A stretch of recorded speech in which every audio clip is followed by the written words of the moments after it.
wow पुरै हेर्नुपर्ने video हेर्नुहोस् त कस्तो राम्रो कटिङ हामीले पनि यसरी घरमै पेपरबाट काट्न सकिँदो रहेछ यस्तै गरी एउटा पेपर लिनु त्यसैलाई आधा आधा गरेर 4 चोटि फोल्ड गर्नुहोस् 4 चोटि फोल्ड गरिसकेपछि एउटा कलमले रेखा खिच्नुहोस् रेखा खिचिसकेपछि रेखालाई बराबर तरिकाले काट्नु पर्ने रहेछ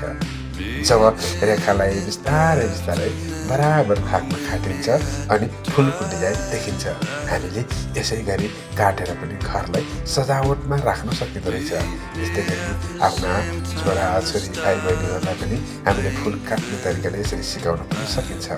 हेर्नुहोस् त अब यो काटिसकेपछि बिस्तारै यसलाई खोल्नुहोस्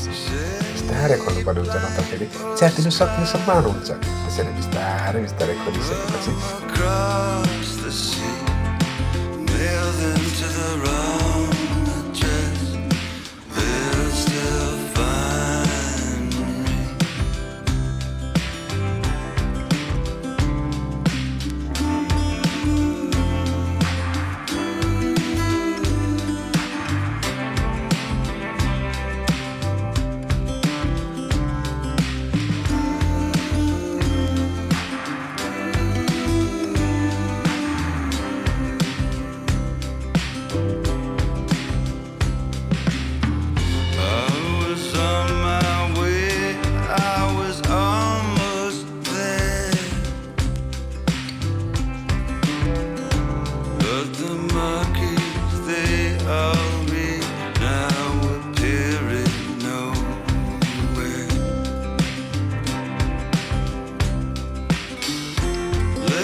पेपरबाट बनेको यो आर्ट कस्तो लाग्यो कमेन्ट गर्न नभुल्नु होला शेयर र फलो लाइक पनि गर्नु होला है त